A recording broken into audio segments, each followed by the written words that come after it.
Hey, sister. Where are my pages?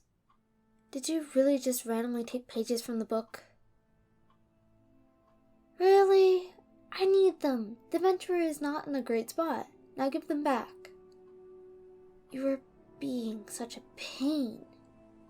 Listen, I am busy and cannot deal with you.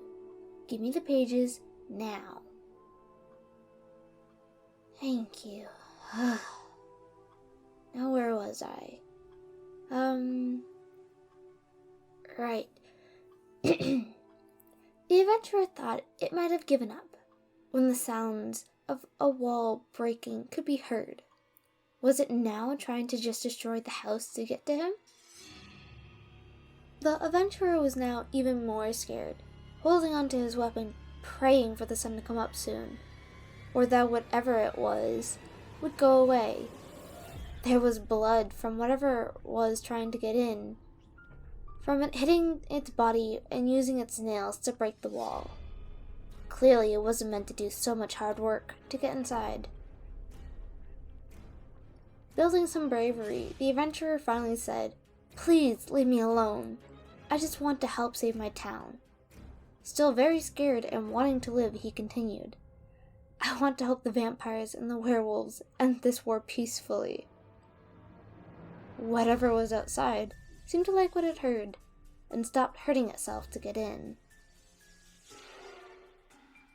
After a few deafening, silent moments, it spoke in a dark and deep voice.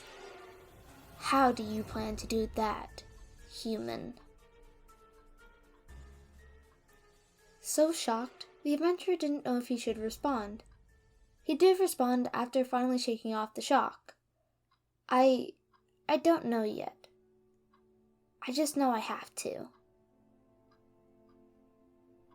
What sounded like a smack could be heard, and it spoke right after. "How can a human be so dumb? Why would you set off without planning?" My thoughts exactly. This adventurer is just not making any smart decisions anyway. Questioning it is not making it any better either. Anyways, it continued. "You know, you have to talk to the most deadly people, and they both hold hate for each other for a reason." It finished by saying, "You'd be lucky if they let you even speak one word before they end you. Good luck, human. You're gonna need it, stupid. And hey, if you do manage to bring peace, I'll apologize for calling you stupid." Heavy steps could be heard leaving, and the sun could be seen coming up through the window.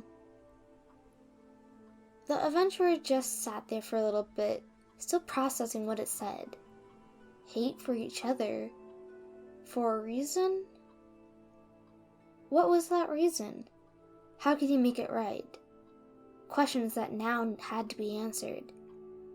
I think these questions still had to be answered beforehand. You know, this creature wasn't the first thing that should have hinted that they hated each other. Anyways, he finally got all his stuff together and left the house. Not knowing how far into the castle, he started walking down the path again. He didn't get far before something started to make noise in the forest. The adventurer held his weapon in hand and did another dumb thing. Because this adventurer can't get any more stupid. I'm getting upset over this. Back to the story. He called out, "Hello, idiot." The sounds in the forest just got louder and louder until a big loud crash and a man tripping over a tree root and fell face first in front of the adventurer. The man got up and quickly said, "Vampire, chasing me. Run!" Vampires burn in the sun, so the adventurer thought, "I'll be fine if I don't go in the forest." How wrong he was, but for once had a smart thought. The vampire walked out and wasn't burning. The adventurer noticed a necklace that was glowing a yellow color. The vampire just ran to the man that he was chasing and bit into him, clearly drinking his blood. The adventurer was scared and frozen in place, not knowing what to do. The smart decision to do was run, but dummy here is going to stay and watch. Stupid decision. Aside from that... Anyways, the vampire finished drinking, and the man passed out from blood loss. He would live. Vampire turned his attention to the adventurer and said, "Oh, I didn't notice you there. I'm sorry you had to see that. I just didn't get any animals last night. I'm Jake, by the way. And you are?" The adventurer did say his name. Jake cleaned his face and then asked, "What are you doing out on this path? Are you going to the vampire castle?"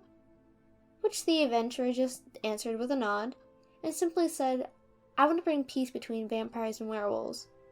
It will help keep my home safe." Jake smiled, and the adventurer could see his fangs as he said, "Peace would be great. Definitely make it easier to find out who my family is."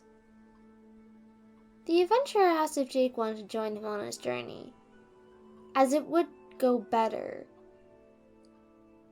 They could also help each other out. Jake was happy not to be alone. The wording of this sentence hurts my head.